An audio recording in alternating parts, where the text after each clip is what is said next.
Kitab Matius. Di Taman Getsemani, Matius 26 ayat 36 hingga 46. Maka sampailah Yesus bersama-sama murid-muridnya ke suatu tempat yang bernama Getsemani. Lalu ia berkata kepada murid-muridnya, "Duduklah di sini, sementara aku pergi ke sana untuk berdoa." Dan ia membawa Petrus dan kedua anak Zebedeus sertanya. Maka mulailah ia merasa sedih dan gentar. Lalu katanya kepada mereka, "Hatiku sangat sedih, seperti mau mati rasanya. Tinggallah di sini dan berjaga-jagalah dengan aku." Maka ia maju sedikit, lalu sujud dan berdoa, katanya, "Ya Bapakku, jikalau sekiranya mungkin, biarlah cawan ini lalu daripadaku. Tetapi janganlah seperti yang ku kehendaki, melainkan seperti yang Engkau kehendaki."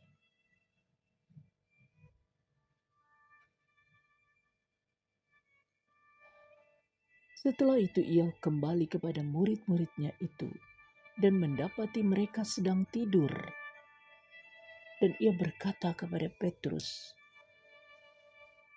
"Tidakkah kamu sanggup berjaga-jaga 1 jam dengan aku? Berjaga-jagalah dan berdoalah, supaya kamu jangan jatuh ke dalam pencobaan. Roh memang penurut, tetapi daging lemah." Lalu ia pergi untuk kedua kalinya dan berdoa. Katanya, "Ya Bapakku, jikalau cawan ini tidak mungkin lalu, kecuali apabila aku meminumnya, jadilah kehendak-Mu." Dan ketika ia kembali pula, ia mendapati mereka sedang tidur, sebab mata mereka sudah berat. Ia membiarkan mereka di situ lalu pergi dan berdoa untuk ketiga kalinya dan mengucapkan doa yang itu juga. Sesudah itu ia datang kepada murid-muridnya dan berkata kepada mereka, "Tidurlah sekarang dan istirahatlah. Lihat, saatnya sudah tiba bahwa Anak Manusia diserahkan ke tangan orang-orang berdosa. Bangunlah, marilah kita pergi. Dia yang menyerahkan aku sudah dekat."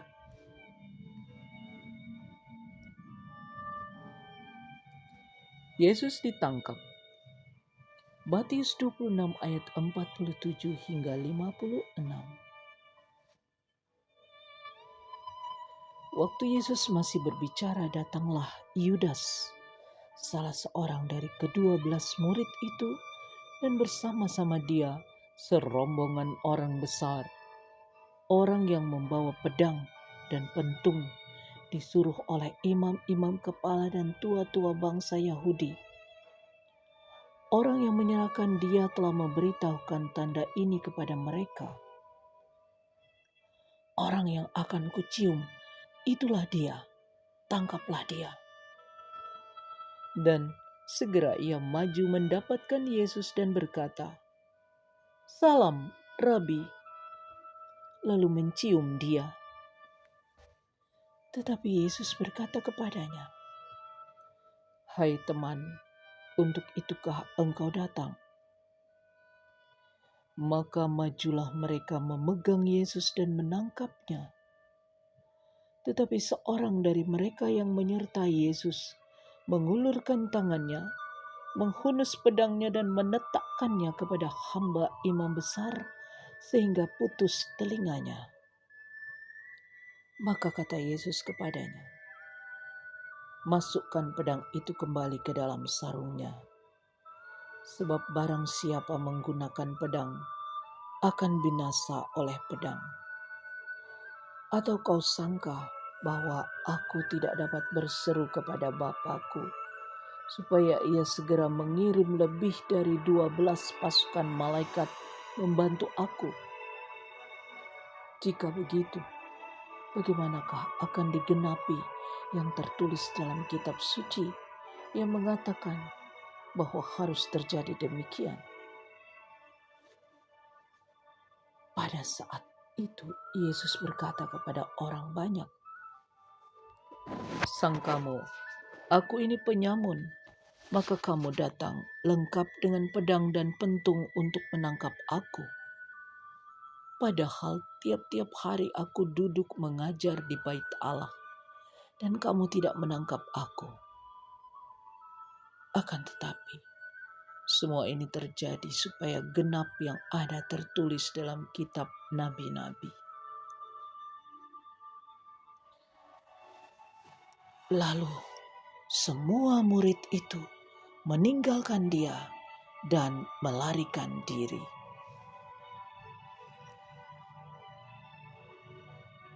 Yesus di hadapan mahkamah agama. Matius 26 ayat 57 hingga 68.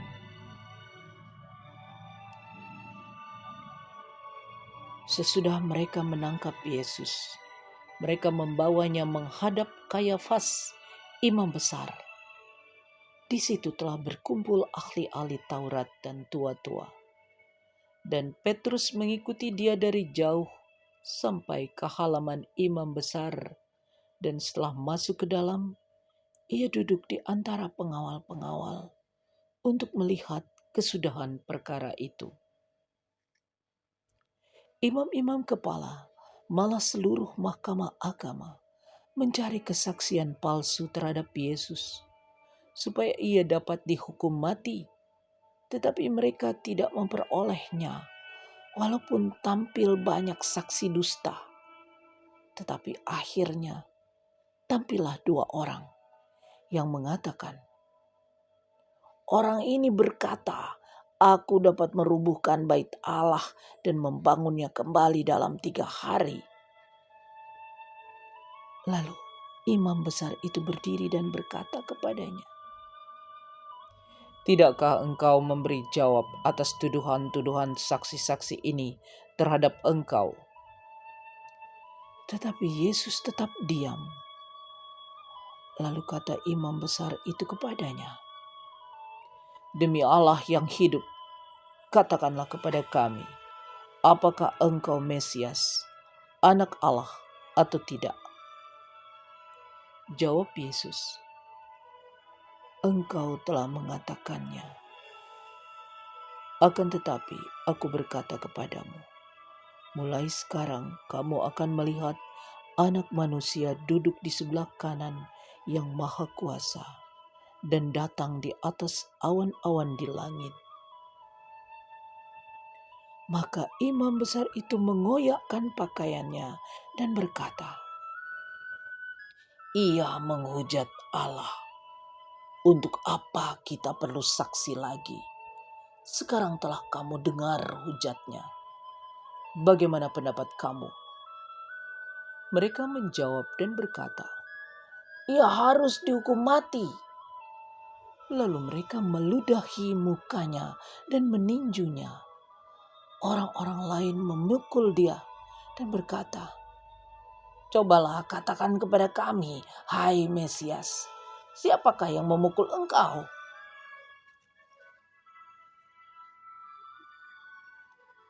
Petrus menyangkal Yesus. Matius 26 ayat 69 hingga 75.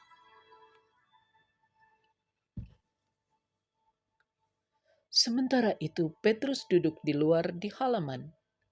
Maka datanglah seorang hamba perempuan kepadanya. Katanya, "Engkau juga selalu bersama-sama dengan Yesus, orang Galilea itu." Tetapi ia menyangkalnya di depan semua orang. Katanya, Aku tidak tahu apa yang engkau maksud. Ketika ia pergi ke pintu gerbang, seorang hamba lain melihat dia dan berkata kepada orang-orang yang ada di situ, "Orang ini bersama-sama dengan Yesus, orang Nazaret itu." Dan ia menyangkalnya pula dengan bersumpah, "Aku tidak kenal orang itu." Tidak lama kemudian, orang-orang yang ada di situ datang kepada Petrus dan berkata, "Pasti engkau juga salah seorang dari mereka. Itu nyata dari bahasamu." Maka mulailah Petrus mengutuk dan bersumpah, "Aku tidak kenal orang itu." Dan pada saat itu berkokoklah ayam. Maka teringatlah Petrus akan apa yang dikatakan Yesus kepadanya. "Sebelum ayam berkokok, engkau telah menyangkal aku 3 kali." Lalu ia pergi keluar dan menangis dengan sedihnya.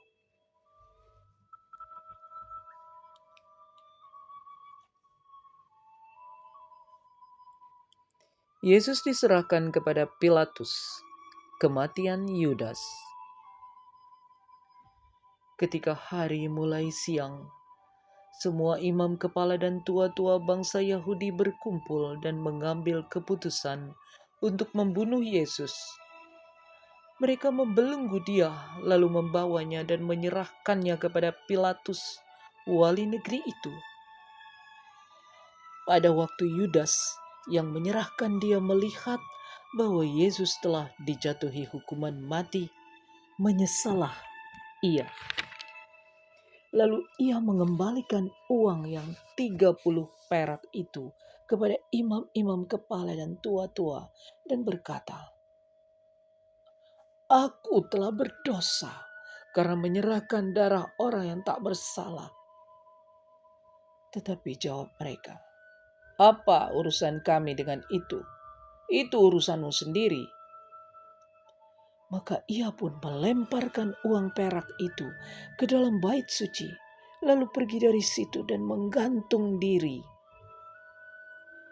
Imam-imam kepala mengambil uang perak itu dan berkata, "Tidak diperbolehkan memasukkan uang ini ke dalam peti persembahan, sebab ini uang darah."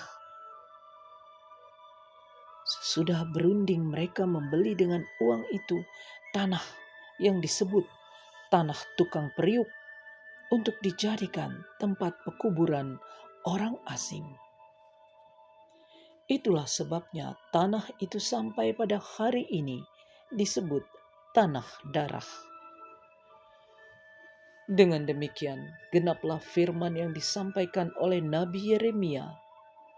Mereka menerima 30 uang perak, yaitu harga yang ditetapkan untuk seorang menurut penilaian yang berlaku di antara orang Israel.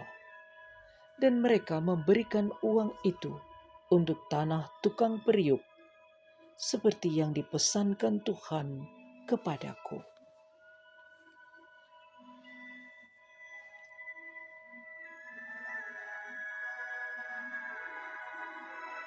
Yesus di hadapan Pilatus. Matius 27 ayat 11 hingga 26.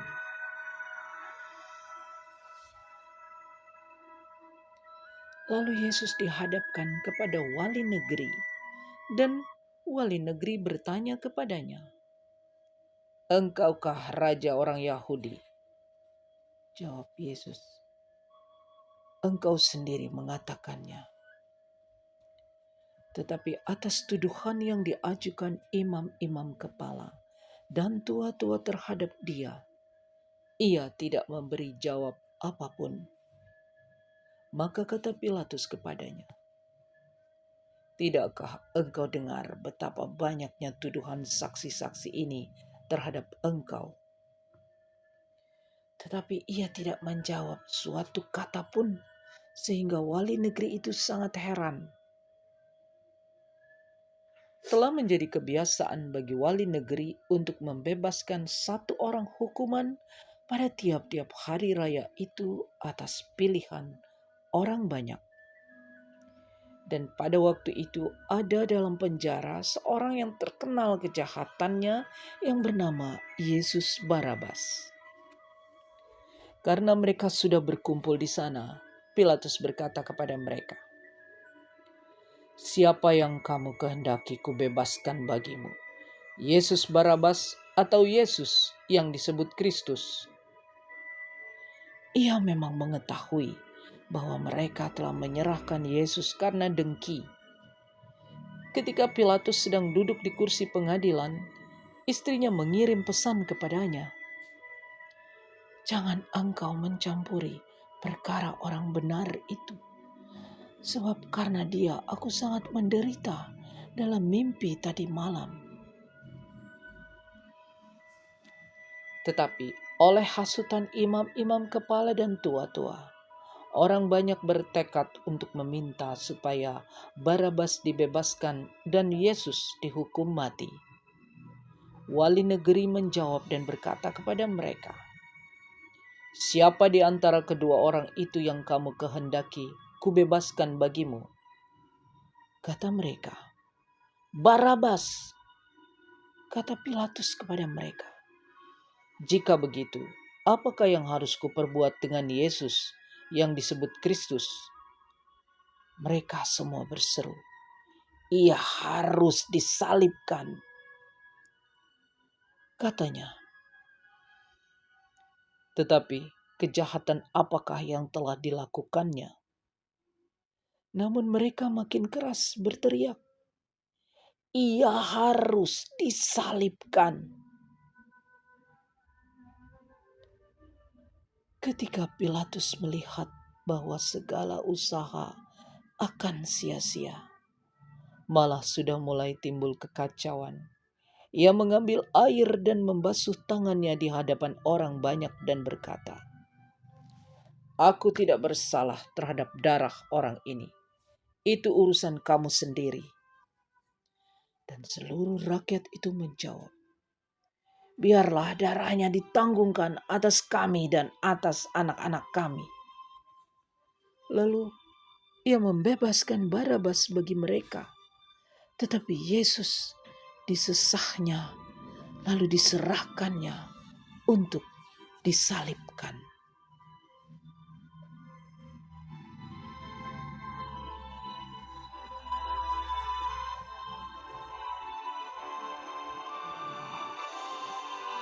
Yesus diolok-olokkan. Matius 27 ayat 27 hingga 31. Kemudian, serdadu-serdadu wali negeri membawa Yesus ke gedung pengadilan, lalu memanggil seluruh pasukan berkumpul sekeliling Yesus. Mereka menanggalkan pakaiannya dan mengenakan jubah ungu kepadanya. Mereka menganyam sebuah mahkota duri dan menaruhnya di atas kepalanya, lalu memberikan dia sebatang buluh di tangan kanannya. Kemudian mereka berlutut di hadapannya dan mengolok-olokkan dia. Katanya, "Salam, hai Raja orang Yahudi." Mereka meludahinya dan mengambil buluh itu dan memukulkannya ke kepalanya. Sesudah mengolok-olokkan dia, mereka menanggalkan jubah itu daripadanya dan mengenakan pula pakaiannya kepadanya. Kemudian mereka membawa dia keluar untuk disalibkan.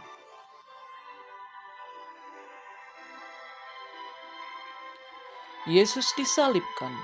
Matius 27 ayat 32 hingga 44. Ketika mereka berjalan keluar kota, mereka berjumpa dengan seorang dari Kirene yang bernama Simon. Orang itu mereka paksa untuk memikul salib Yesus. Maka sampailah mereka di suatu tempat yang bernama Golgota, artinya tempat tengkorak. Lalu mereka memberi dia minum anggur bercampur empedu. Setelah ia mengecapnya, ia tidak mau meminumnya. Sesudah menyalibkan dia, mereka membagi-bagi pakaiannya dengan membuang undi. Lalu mereka duduk di situ menjaga dia. Dan di atas kepalanya terpasang tulisan yang menyebut alasan mengapa ia dihukum. Inilah Yesus, Raja orang Yahudi. Bersama dengan dia disalibkan dua orang penyamun, seorang di sebelah kanan dan seorang di sebelah kirinya. Orang-orang yang lewat di sana menghujat dia dan sambil menggelengkan kepala, mereka berkata,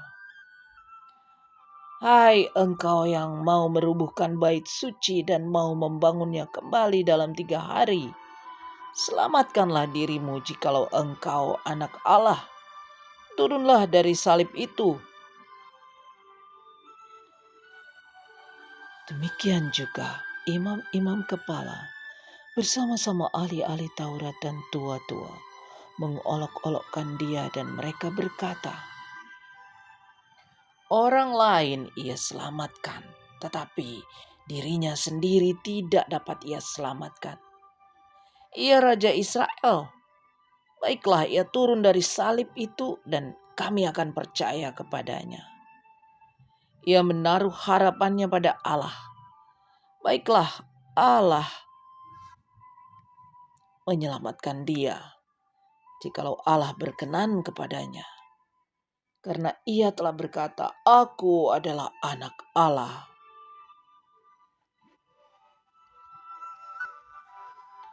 Bahkan penyamun-penyamun yang disalibkan bersama-sama dengan dia mencelanya demikian juga.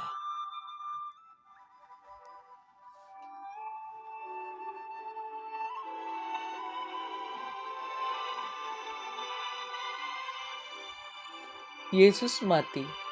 Matius 27 ayat 45 hingga 56.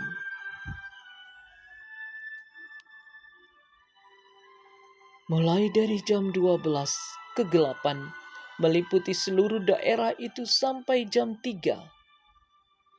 Kira-kira jam 3 berserulah Yesus dengan suara nyaring,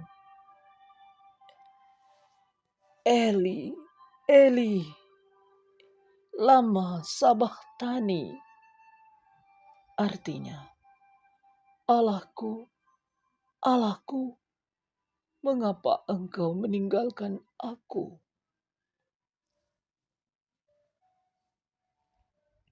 Mendengar itu beberapa orang yang berdiri di situ berkata, "Ia memanggil Elia." Dan segeralah datang seorang dari mereka. Ia mengambil bunga karang, mencelupkannya ke dalam anggur asam, lalu mencucukkannya pada sebatang buluh dan memberi Yesus minum. Tetapi orang-orang lain berkata, "Jangan, baiklah kita lihat apakah Elia datang untuk menyelamatkan dia." Yesus berseru pula dengan suara nyaring, lalu menyerahkan nyawanya.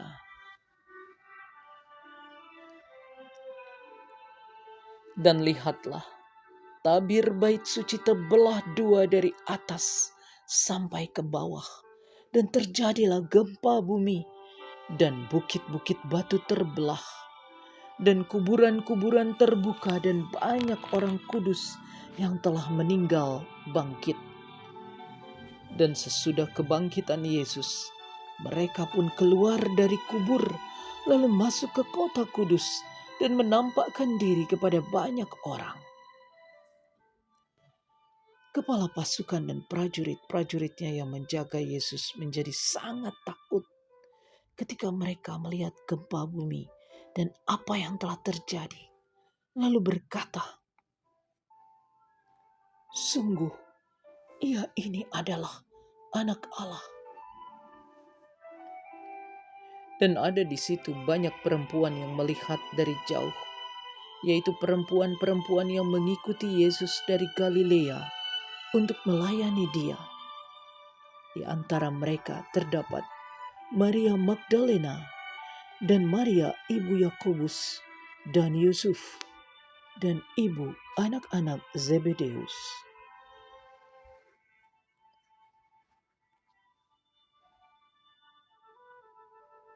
Yesus dikuburkan. Matius 27 ayat 57 hingga 61.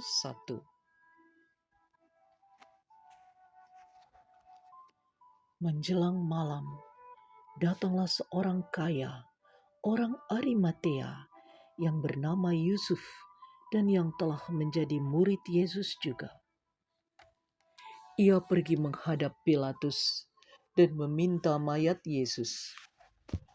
Pilatus memerintahkan untuk menyerahkannya kepadanya. Dan Yusuf pun mengambil mayat itu, mengapaninya dengan kain lenan yang putih bersih, lalu membaringkannya di dalam kuburnya yang baru, yang digalinya di dalam bukit batu. Dan sesudah menggulingkan sebuah batu besar ke pintu kubur itu, pergilah ia. Tetapi Maria Magdalena dan Maria yang lain tinggal di situ, duduk di depan kubur itu.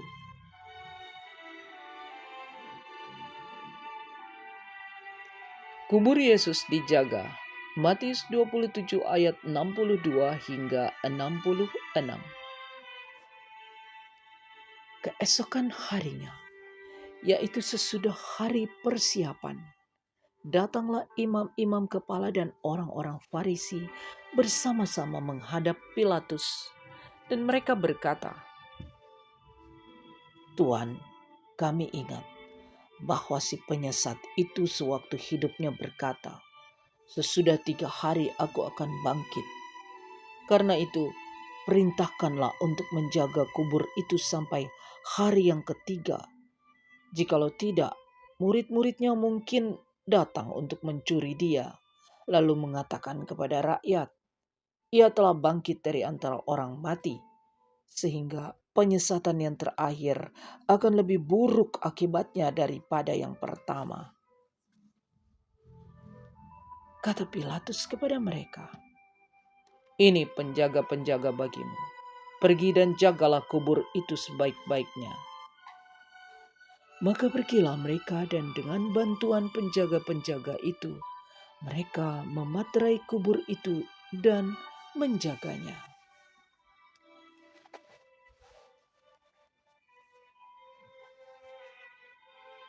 Kebangkitan Yesus. Matius 28 ayat 1 hingga 10. Setelah hari Sabat lewat, menjelang menyingsingnya fajar pada hari pertama minggu itu, pergilah Maria Magdalena dan Maria yang lain menengok kubur itu. Maka terjadilah gempa bumi yang hebat, sebab seorang malaikat Tuhan turun dari langit dan datang ke batu itu dan menggulingkannya lalu duduk di atasnya. Wajahnya bagaikan kilat dan pakaiannya putih bagaikan salju. Dan penjaga-penjaga itu gentar ketakutan dan menjadi seperti orang-orang mati. Akan tetapi, malaikat itu berkata kepada perempuan-perempuan itu, "Janganlah kamu takut, sebab aku tahu kamu mencari Yesus yang disalibkan itu. Ia tidak ada di sini, sebab ia telah bangkit sama seperti yang telah dikatakannya. Mari, lihatlah tempat ia berbaring. Dan segeralah pergi dan katakanlah kepada murid-muridnya bahwa ia telah bangkit dari antara orang mati. Ia mendahului kamu ke Galilea. Di sana kamu akan melihat dia. Sesungguhnya aku telah mengatakannya kepadamu." Mereka segera pergi dari kubur itu dengan takut dan dengan sukacita yang besar, dan berlari cepat-cepat untuk memberitahukannya kepada murid-murid Yesus. Tiba-tiba Yesus berjumpa dengan mereka dan berkata, "Salam bagimu." Mereka mendekatinya dan memeluk kakinya serta menyembahnya. Maka kata Yesus kepada mereka, "Jangan takut, pergi dan katakanlah kepada saudara-saudaraku, supaya mereka pergi ke Galilea, dan di sanalah mereka akan melihat aku."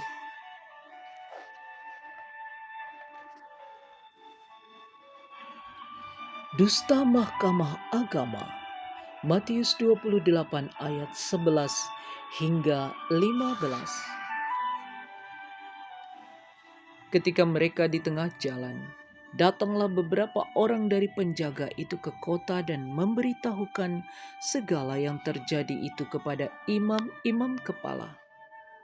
Dan sesudah berunding dengan tua-tua, mereka mengambil keputusan, lalu memberikan sejumlah besar uang kepada serdadu-serdadu itu dan berkata, "Kamu harus mengatakan bahwa murid-muridnya datang malam-malam dan mencurinya ketika kamu sedang tidur.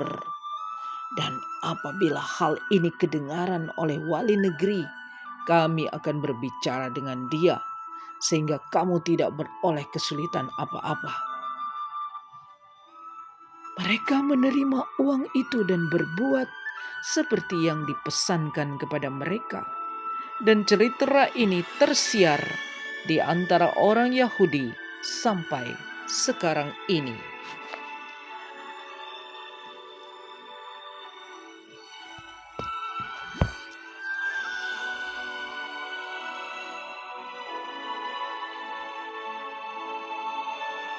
Perintah untuk memberitakan Injil.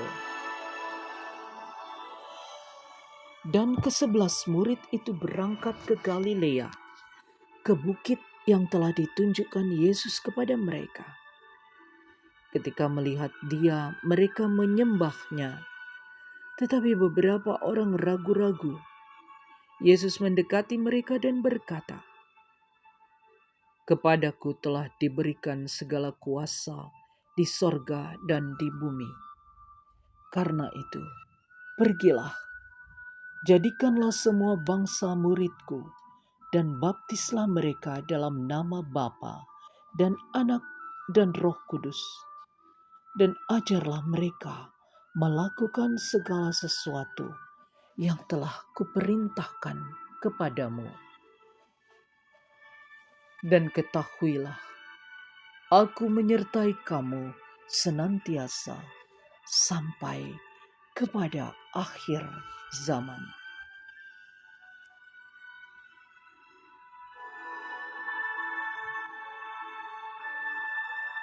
Demikianlah sabda Tuhan. Terpujilah Kristus.